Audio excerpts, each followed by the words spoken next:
One of the most common questions I hear about people who, or from people who are visiting Grand Teton National Park is where to find wildlife. This question for Yellowstone and Grand Teton.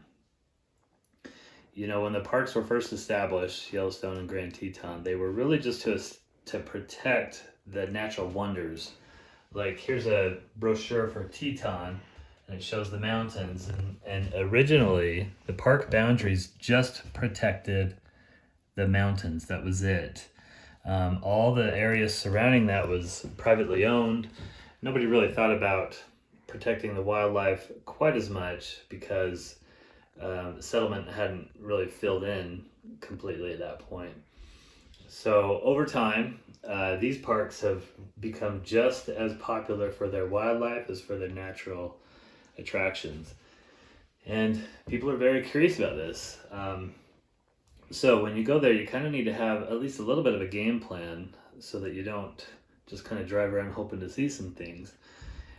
Granted, you can never guarantee what you're going to see, but here I want to show you some places in Grand Teton to help set you up for a better experience. We just got back from Grand Teton and we saw bison, elk, moose, marmots, porcupine, fox, antelope. So we had just a fantastic experience seeing all these animals there. We did not see a bear, but there are bears in the area. And so, and again, you can never fully plan out. I can't take credit for having planned our day perfectly or anything like that. You know, you gotta get lucky, of course. But here's a few things to understand and to know about before you go to Grand Teton. And we're gonna use their brochure here. So they're really kind of telling you where to go. So take a look at this. There are different communities in the park, like the alpine community. You're more likely to see some animals like the pika. This is also where you might see marmots just hanging out on rocks. They just like to hang out on the rocks and kind of sunbake. Forest, you're going to see a lot of birds, and certainly we saw some hawks. We did not see bald eagle, but you might. Sagebrush Flats, which is really kind of most of Teton probably. Teton's mostly just a flat area, and then you have the mountains. And the pronghorn like to hang out there. Elk herds hang out there. And then you have wetlands, basically. And that's where the moose like to hang out. They like to hang out in shaded areas around the rivers with trees nearby and things like that. And then at the ponds and rivers and all that, you might see like otters and beavers. That's where we saw our beaver. So let's take a look. Let's move over here and take a look at the park map. And I'll show you where we saw some animals. So when I went in, by the way, always go into the Visitor Center. Here's the Craig Thomas Discovery and Visitor Center. By the way, this park map here, this whole section right here is the Teton Range. So all the mountains right here, and then all this area is basically flat ground that's just sagebrush and rivers and things like that. So it's pretty much just flat, and then boom, the mountains there.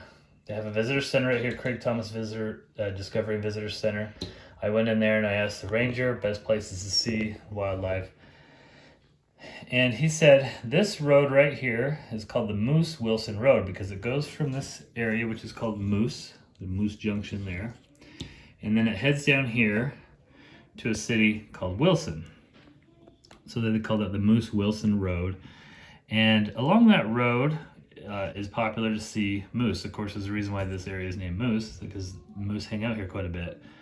And there's a little overlook as you're driving out on this road, just a little stop that is overlooks a river, some trees, and it's a very popular stop for people to just wait there for moose. So like at dusk, people will just gather there right around 7:30, 8:30, and they'll wait and hopefully see some moose.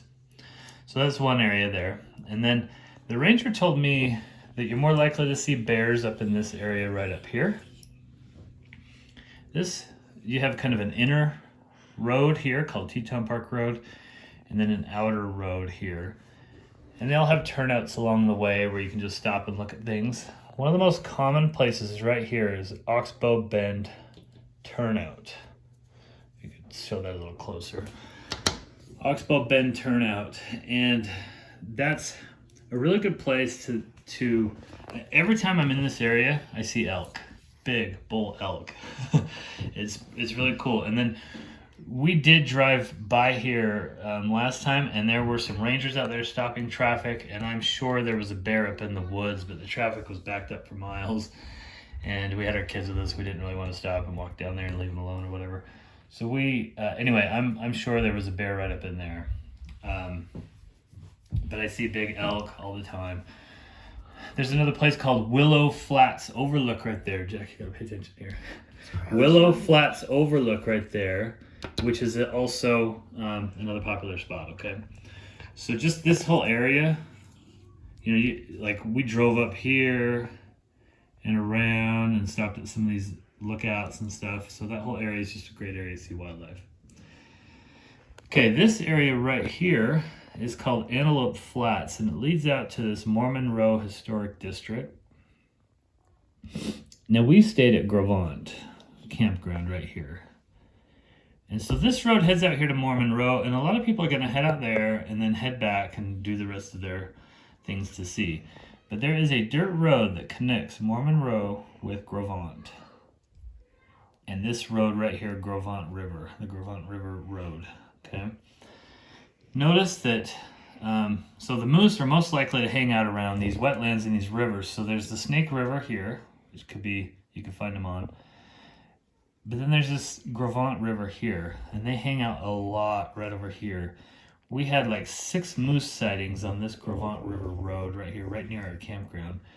And then right on that dirt road, Mormon Row Dirt Road, we saw a herd of bison and a bunch of antelope. See, it's like almost predictable. It was almost predictable, huh? Like every time we drove over there, we saw these bison herds and antelope. And so there's a little, I can't remember what they call this. There's a butte right here. So, like to get out here, you're kind of driving around a hill and coming down like this. But that area, I would highly recommend to check out. By the way, if you drive out here on this Grovant Road, you'll get to this place called Lower Slide Lake, which is a good place to swim from what I hear. And you'll pass the cabins that are in the movie Shane. The movie Shane was a very, very famous Western movie shot in the 50s, where they built some cabins here, and the Grand Teton Range is in the back, in the background throughout the movie. So check that out if you're out that way, if you have some time. Okay, and then just a couple more places here. This Schwab Landing is supposed to be a pretty good place for viewing wildlife as well. It is right on the outer loop road. There's a little turnoff here. The sign isn't really well marked. It's not real well marked. Well, I mean, it's marked, but you have to just keep an eye out for the sign. You pull down there, and you'll walk right down by the river. Now, I've heard that in the morning is a really good place to see wildlife. We saw some birds and stuff like that, some fowl, but we didn't see any moose or anything like that. But I've heard that's a good place. And then, if you want to see horses, and I love seeing horses. I know they're not wild or anything like that, but you can go to this Cunningham Cabin historic site right here. They have a little horse pasture there, a bunch of horses hanging out. Also, this Climbers Ranch. So on the Inner Loop Road, you go to this Climbers Ranch, and you can actually see these on the Taggart Lake hike if you do that as well. But anyway, there's a little ranch right there with some horses. Okay, I hope that helps you plan your trip to Grand Teton. If you like this video, please check out our other video that we have posted that has all there is to do at Grand Teton, kind of a comprehensive trip planner. And then also please subscribe to our channel, okay? Thanks.